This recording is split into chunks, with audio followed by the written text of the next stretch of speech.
असणाऱ्या, जॉब करत असणाऱ्या अंकलको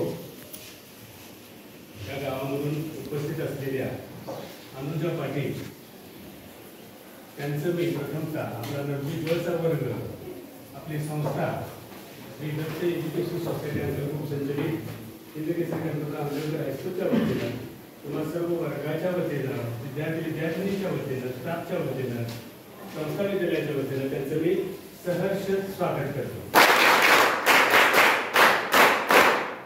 तुम्हाला आठवत असेल आपल्या माने सरांनी तुम्हाला अशा पद्धतीनं एक निबंध लिहिण्यासंदर्भात स्मार्ट इंडिया निर्माण करण्यात युवा पिढीची भूमिका, युवा पिढी भारताला अधिक स्मार्ट करण्यासाठी सामुदायिक सेवा, व्यवसाय, नवकल्पना आणि प्रशासनामध्ये कसे सहभाग घेऊ शकतात या विषयावरती निबंध लिहिण्यासाठी तुम्हाला अशा पद्धतीनं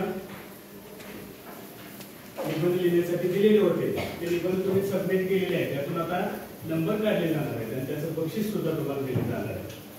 आज विशेषतः मॅडम त्या कारणासाठी उपस्थित आहेत, त्याचं परीक्षण त्या करणार आहेत आणि त्याचबरोबर त्याचं बक्षीस ते या ठिकाणी आपल्याकडं देणार आहे, त्याच्यासाठी त्या उपस्थित आहेत.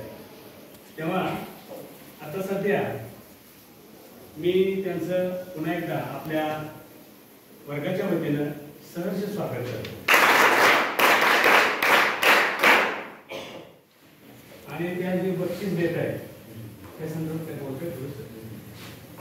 विनंती करतो की त्याने 2 मिनिटं आपल्या सर्वांना मार्गदर्शन करावे. सगळ्यात पहिला तुमच्या सगळ्यांचे हार्दिक अभिनंदन की तुम्ही पार्टिसिपेट झाला या कॉम्पिटिशन मध्ये. नंबर कोणाचा आला हे महत्त्वाचं नसतं, तुम्ही त्यात भाग घेणं जास्त महत्त्वाचं असतं. तुम्ही प्रयत्न तरी करताय एक नंबर येण्यासाठी, हे महत्त्वाचं असते. विषय थोडा अवघड होता तुमच्यासाठी, पण तुम्ही कशा पद्धतीनं विचार करताय, आपला भारत निर्मितीसाठी तुमचे काय विचार आहेत हे जाणून घेण्यासाठी ही निबंध स्पर्धा. तुम्ही त्यात भाग घेतला त्यामुळे तुमचे खरंच खूप खूप आभार. आणि ज्यांचे नंबर येतील त्यांना पण आत्ताच अभिनंदन. सगळ्यांनी असंच प्रयत्न करत राहा, पुढच्या वेळी तुमचा नंबर कसा येईल हे प्रयत्न करत राहा. तुम्ही कसे विचार मांडले, तुम्ही काय लिहिले, तुमचं हस्ताक्षर कसं आहे यावर ते नंबर काढले जाणार आहे. त्यामुळं कोणी असं माझा नंबर का नाही आला, त्याचाच का नंबर आला असा विचार करू नका. तुम्हीही त्यात तेवढेच भाग घेतला म्हटल्यावर तुम्ही पण नंबर आल्यासारखेच आहात, हे सगळ्यांनी समजून घ्या.